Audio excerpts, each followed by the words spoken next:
নমস্কার বন্ধুরা। এই বছরের দ্বিতীয় এবং শেষ চন্দ্রগ্রহণ সেপ্টেম্বর মাসে ঘটতে চলেছে। এটি একটি জ্যোতিষবিদ্যাগত ঘটনা। এবার আংশিক চন্দ্রগ্রহণ হবে। এর প্রভাব পড়বে ভারতসহ বিশ্বব্যাপীর জীবনে। বেশিরভাগ মানুষ জানতে চাইছে চন্দ্রগ্রহণ সম্পর্কে। কবে হবে এই গ্রহণ, তার সময় কি হবে, এটি কোথা থেকে দেখা যাবে এবং কোন সময়ে হবে, এটির প্রভাব কি হবে জানতে চাইছেন মানুষ।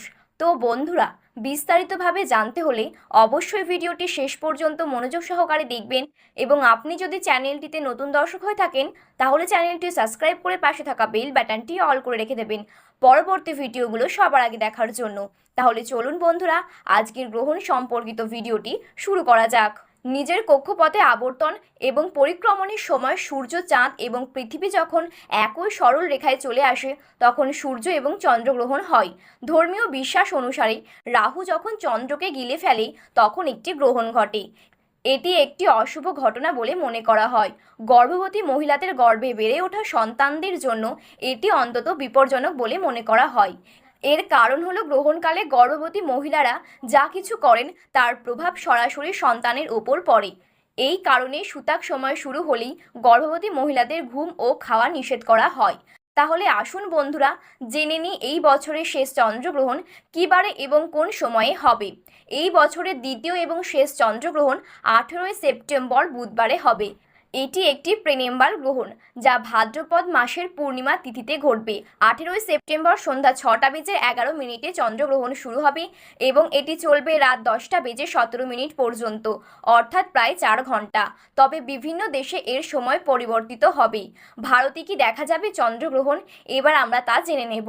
বিশ্বের কোথাও এই গ্রহণ দৃশ্যমান হবে 17 সেপ্টেম্বর, আবার কোনো কোনো অংশে দেখা যাবে 18 সেপ্টেম্বর। উত্তর আমেরিকা, দক্ষিণ আমেরিকা, ইউরোপ, আফ্রিকা এবং এশিয়ার কিছু অংশ থেকে দেখা যাবে এই গ্রহণ। এটি একটি প্রেনেম্বাল চন্দ্রগ্রহণ হবে যা ভারত থেকে দেখা যাবে না, তবে এটি আর্কটিক, ইউরোপ, উত্তর দক্ষিণ আমেরিকা, আফ্রিকা, আটলান্টিক মহাসাগর, আর্জেন্টিকা এবং ভারত মহাসাগর থেকে দেখা যাবে। যদিও ধর্মীয় এবং গ্রহের দৃষ্টিকোণ থেকে দেখা যায়, তবে এটি সমস্ত রাশিচক্র এবং নক্ষত্রকে প্রভাবিত করবে। তো বন্ধুরা, এবার আমরা জেনে নেব সূতক সময় কখন থেকে শুরু হবে। সূতক কাল চন্দ্রগ্রহণ শুরু হওয়ার প্রায় 9 ঘন্টা আগেই ঘটে। একইভাবে সূতক সময় বসানো হবে 17 সেপ্টেম্বর রাতে।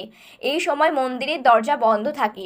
ধর্মীয় বিশ্বাস অনুসারে সূতক সময়ে কোনো শুভ কাজ করা উচিত নয়। এছাড়াও গর্ভবতী মহিলাদের খাওয়া থেকে শুরু করে সবজি কাটা থেকে শুরু করে রান্না করা পর্যন্ত এই সমস্ত কাজ এড়িয়ে চলাই উচিত। তবে যেসব স্থানে চন্দ্রগ্রহণ দেখা যাবে সেখানে সূতক কালের প্রভাব থাকতে পারে। ভারতে চন্দ্রগ্রহণ দেখা যাবে না, এমন পরিস্থিতিতে এর কোনো প্রভাব পড়বে না।